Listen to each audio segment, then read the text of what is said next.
जय हिंद दोस्तों, उम्मीद है आप लोग बढ़िया होंगे। हम लोग ऑक्सफोर्ड बेबी इंग्लिश ट्रांसलेशन पढ़ रहे हैं और इसमें हम लोग लेसन नंबर 6 तक पढ़ चुके हैं, 7 तक पढ़ चुके हैं।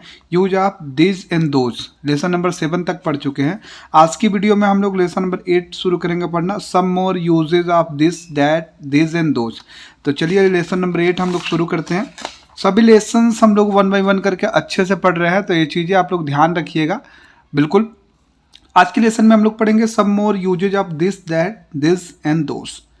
तो इससे रिलेटेड मैं कुछ कंसेप्ट बताता हूँ। इस लेसन से रिलेटेड आपको कुछ मैं कंसेप्ट बता देता हूँ, जो रूल होते हैं आप अपने नोटबुक में नोट कर लीजिएगा और उसके बाद से उसको रिवाइज करते रहिएगा। अच्छे से मैं बता देता हूँ, उसके बाद से सारे एग्जाम्पल्स हम लोग पढ़ेंगे, आगे देखेंगे, ठीक है। तो यहाँ पे आप देखिए कह रहा है कि सम मोर यूजेज ऑफ, थोड़ा सा इसको जूम कर लेते हैं। देखिए some more usages of this that this and those, यह वह ए और वे का कुछ और अधिक प्रयोग, ठीक है। इसके पहले हम लोग दिस डैट दिस और दोज का प्रयोग पढ़ चुके हैं, लेकिन कुछ और अधिक इसमें ऐड करके आपको बता रहा है। तो कुछ कंसेप्ट हम लोग पढ़ लेंगे। सम कंसेप्ट जो होता है ना बाबू, वो मैं आपको नियम ही बताता हूँ, जो रूल होते हैं रूल ही बताता हूँ, लेकिन मैं कंसेप्ट करके बताता हूँ। कंसेप्ट का सेंस समझ होता है, तो कुछ कंसेप्ट्स आपको मैं यहाँ पे बता देता हूँ, जो नोट कर लीजिएगा। और नोट करने के बाद से इस लेसन में जो एक्सरसाइजेज दिए हुए हैं उसको बनाया जाएगा। मुझे लगता है कि आप सभी एग्जाम्पल्स आसानी से बना लेंगे अगर इस कंसेप्ट को समझ लेते हैं तो, ठीक है। कंसेप्ट नंबर 1 कह रहा है कि जो दिस होता है, ठीक है, या डैट होता है, जो दिस होता है और डैट होता है, इसके बाद से हम जब भी क्रिया यूज करते हैं, या जब भी नाउन को यूज करते हैं, नाउन जब भी यूज करेंगे तो हम लोग कैसा नाउन यूज करेंगे बाबू? सिंगुलर नाउन यूज करेंगे।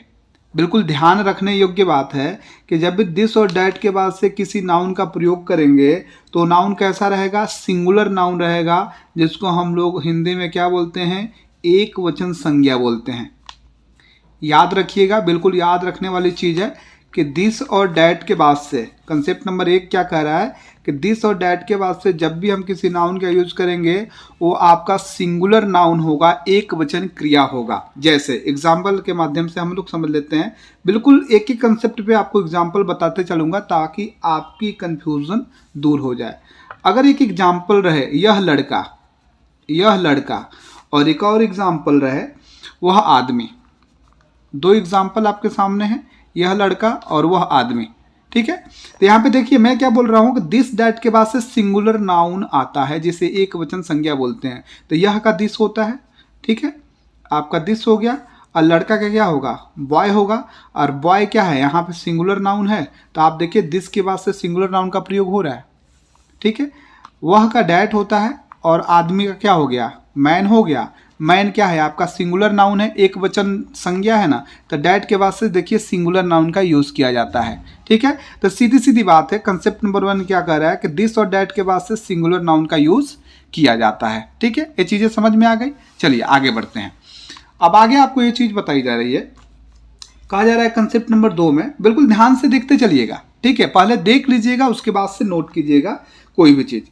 कंसेप्ट नंबर 2 कह रहा है कि जो दिस होता है या डैट होता है, दिस और डैट जो होता है ना, इसके बाद से आपको पता है कि सिंगुलर नाउन का यूज करते हैं। कैसे नाउन का यूज करते हैं बाबू? सिंगुलर नाउन, एसएन का मतलब सिंगुलर नाउन का यूज करते हैं। जब ये सिंगुलर नाउन का यूज करेंगे तो इसके बाद से जो क्रिया आएगी ना, जो क्रिया आएगी वो सिंगुलर क्रिया आएगी। कैसी क्रिया आएगी? सिंगुलर क्रिया। सिंगुलर क्रिया को हिंदी में हम लोग क्या बोलते हैं? एक वचन, सिंगुलर वर्ब को एक वचन क्रिया। यहाँ तक तो आपने समझ लिया कि इसके पहले वाले कंसेप्ट में मैं बताया था, क्या बताया था कि दिस और डैट के बाद से सिंगुलर नाउन का यूज होता है। वही मैं आगे यहाँ पे बढ़ा के आपको बता रहा हूँ कि दिस और डैट जो है ना, इसके बाद से कैसे नाउन का यूज किया जा रहा है? सिंगुलर नाउन का यूज किया जा रहा है। अब देख रहे हैं सिंगुलर नाउन के बाद से कैसी क्रिया आ रही है? सिंगुलर वर्ब आ रही है। एक वचन क्रिया आ रही है। और जहां यहाँ पे एक वचन क्रिया किसको हम लोग मान रहे हैं, यहाँ पे इज को एक वचन क्रिया के जैसे ट्रीट किया जा रहा है। इज जो है एक वचन क्रिया होता है, यहाँ इज का प्रयोग हम लोग पढ़ ही रहे हैं। तो सीधी सीधी बात, दिस और डैट के बाद से सिंगुलर नाउन का यूज होता है। सिंगुलर नाउन के बाद से सिंगुलर क्रिया का यूज करेंगे, सिंगुलर वर्ब का यूज करेंगे। और सिंगुलर वर्ब यहाँ पे क्या है, इज है। ऐसे ही हम सेंटेंस बनाएंगे। जैसे इस पे आधारित हम लोग कुछ एग्जाम्पल्स देख लेते हैं। जैसे एक एग्जाम्पल है कि यह गाय लाल है। एक एग्जाम्पल, यह गाय लाल है। तो यह का क्या लिखेंगे बाबू, देखिए यह का क्या लिखेंगे आप, दिस लिखेंगे, ठीक है। अब इसके बाद से सिंगुलर नाउन, सिंगुलर नाउन यहाँ पे आ रहा है, गाय है, तो क्या हो जाएगा, दिस का। उसके बाद से सिंगुलर वर्ब, सिंगुलर वर्ब किसका यूज करेंगे, इज का यूज करेंगे। उसके बाद से लाल का क्या हो जाएगा, रेड हो जाएगा। देख पा रहे हैं। तो यहाँ पे दिस काऊ, क्या है, सिंगुलर नाउन है, इज क्या है, सिंगुलर वर्ब है। बिल्कुल ऐसे बन रहा है ना, दिस फिर सिंगुलर नाउन काऊ, फिर सिंगुलर वर्ब हम लोग इज लिख दिए, और फिर लाल के लिए red, this cow is red, ठीक है। एक और एग्जांपल देखते हैं। वह लड़की खुश है। वह लड़की खुश है। तो वह का क्या लिखेंगे आप, वह का होता है डैट, ठीक है। डैट के बाद से सिंगुलर नाउन क्या है, लड़की है, तो गर्ल हो जाएगा, ठीक है। और इसके बाद से सिंगुलर वर्ब क्या लगाएंगे, इज लगाएंगे। और खुश का क्या हो जाएगा, हैप्पी हो जाएगा। That girl is happy. अब यहाँ पे देखिए, गर्ल क्या है आपका सिंगुलर नाउन है, और इज क्या है आपका सिंगुलर वर्ब है। बिल्कुल मिल रहा है ना। देखिए डैट, उसके बाद से सिंगुलर नाउन गर्ल हो गया, फिर सिंगुलर वर्ब इज हो गया, उसके बाद से खुश का क्या हो गया, हैप्पी।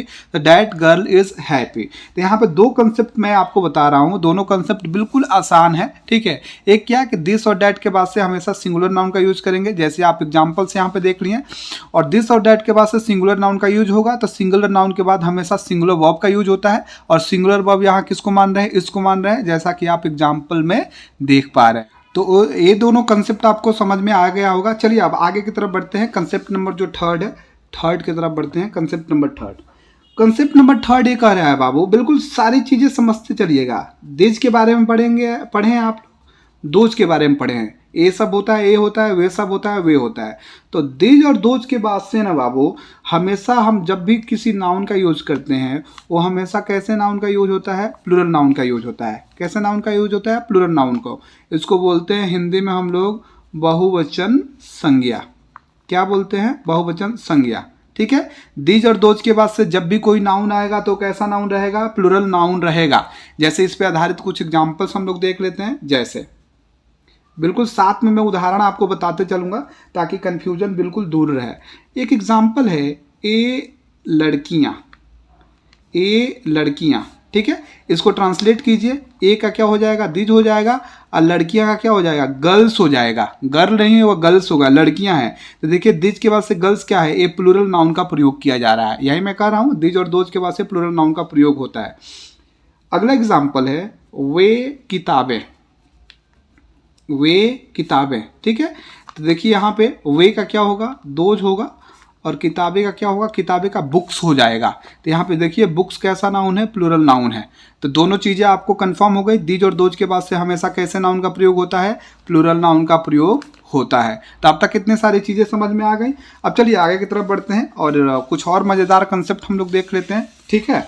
चलिए नेक्स्ट आपका जो कंसेप्ट नंबर 4 है, कंसेप्ट नंबर 4 ये कहा जा रहा है कि जो दिज होता है ना बाबू, दिज होता है और जो दोज होता है, दिज और दोज के बाद से अभी आपने देखा कि कैसे नाउन का यूज कर रहे हैं हम लोग, प्लूरल नाउन का यूज कर रहे हैं। अभी मैंने आपको बताया दिज और दोज के बाद से प्लूरल नाउन का यूज किया जाता है। और जब भी प्लूरल नाउन का यूज किया जाएगा ना, तो इसके बाद से जब भी क्रिया आएगी तो कैसी क्रिया आएगी, प्लूरल वर्ब आएगी। प्लूरल नाउन के बाद से कैसी क्रिया, जैसे दिज और दोज के बाद से प्लूरल नाउन का यूज कर रहे हैं, प्लूरल नाउन के बाद से कैसी क्रिया आ रही है, प्लूरल वर्ब आ रही है। इसको हम लोग हिंदी में क्या बोलेंगे, बहुवचन संज्ञा बोलेंगे। क्या बोलेंगे, बहुवचन, सॉरी बहुवचन संज्ञा नहीं होगा, क्रिया होगा, वर्ब है। दिज और दोज के बाद से प्लूरल नाउन बहुवचन संज्ञा, और बहुवचन संज्ञा प्लूरल नाउन के बाद से प्लूरल वर्ब बहुवचन क्रिया। अब यहाँ पे बहुवचन क्रिया हम लोग किसको पढ़ रहे हैं, आर को। आर एक प्लूरल वर्ब होता है, तो यहाँ आर का प्रयोग हम लोग पढ़ रहे हैं। तो सीधी सीधी बात है, दिज और दोज के बाद से प्लूरल नाउन के प्लूरल वर्ब क्या है, आर है, ठीक है। तो जैसे कुछ एग्जाम्पल्स के माध्यम से हम लोग समझ लेते हैं। कह रहा है कि एक एग्जाम्पल है, ए लड़कियां यहां हैं, ए लड़कियां यहां हैं, एक एग्जाम्पल है।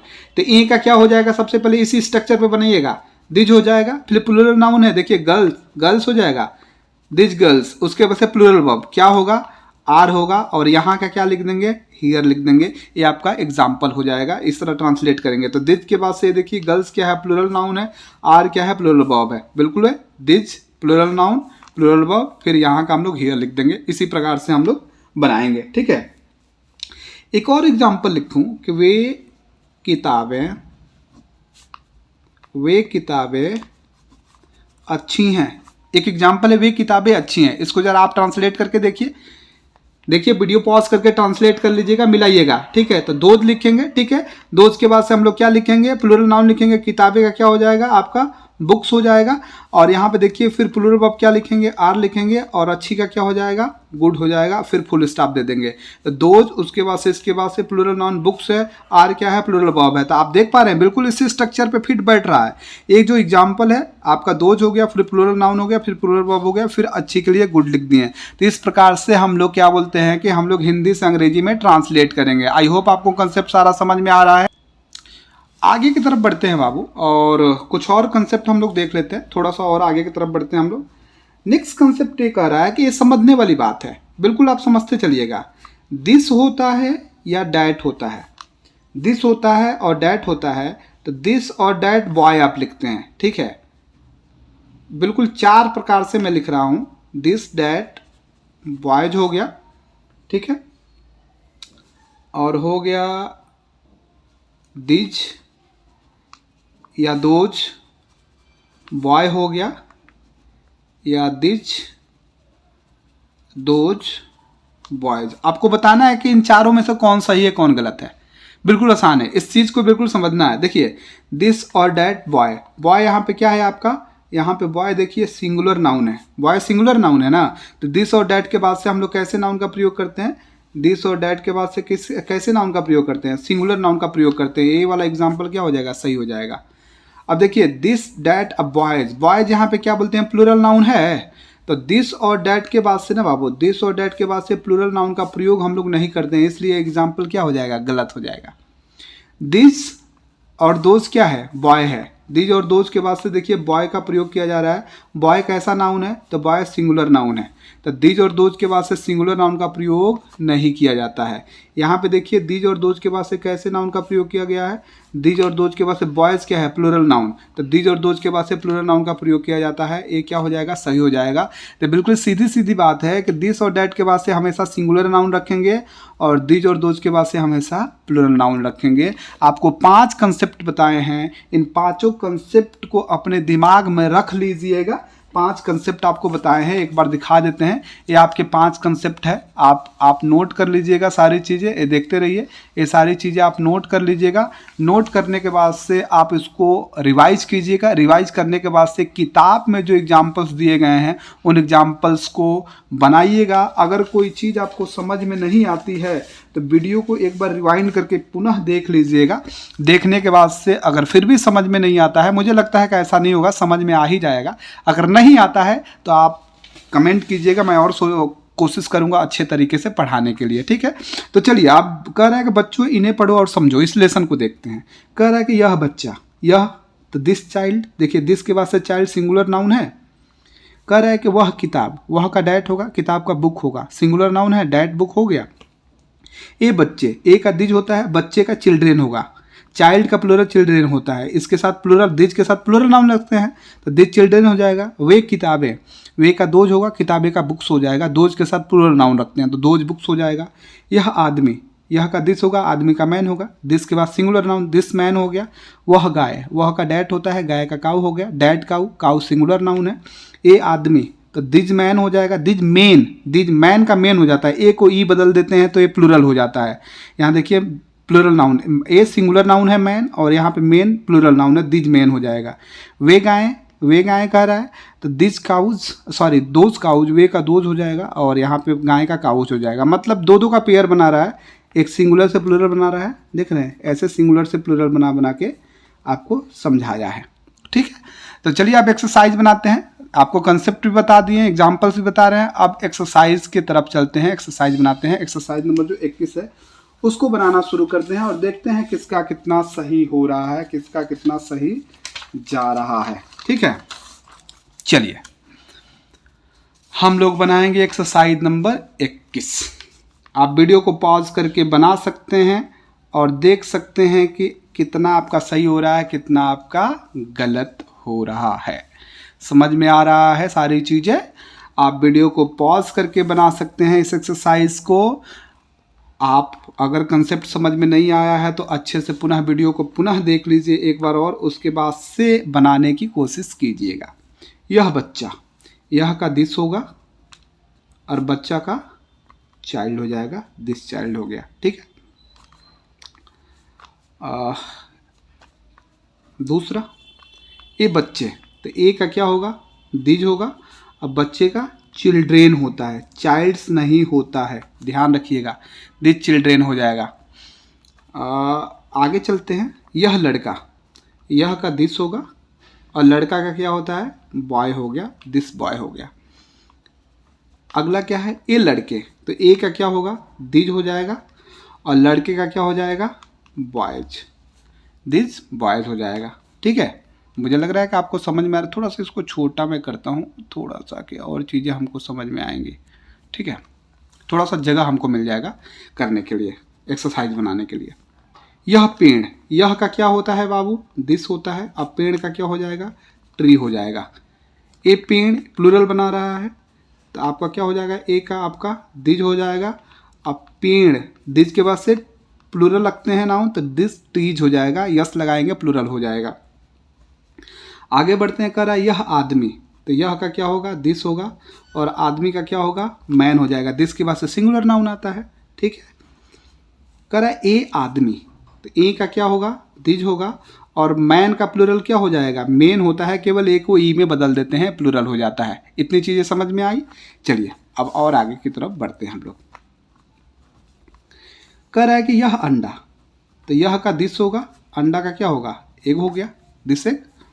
ठीक, आई कह रहा है ए अंडे, प्लूरल बना रहा है तो ए का दिज हो जाएगा और अंडा का क्या हो जाएगा, प्लूरल, एक्स हो जाएगा, दिज एक्स हो गया। यह कलम, यह कलम कह रहा है, यह का आपका दिस हो गया और कलम का क्या हो गया, पेन हो गया। ठीक है, ए कलमे कह रहा है तो ए का आपका क्या हो जाएगा, दिज हो जाएगा और कलमे तो पेन्स हो जाएगा। दिज के बाद से प्लूरल नाउन रखते हैं, आपको पता है। आई कह रहा है कि वह बिल्ली, तो वह का क्या होगा, डैट होगा। अब बिल्ली का क्या हो जाएगा, कैट हो जाएगा, डैट कैट।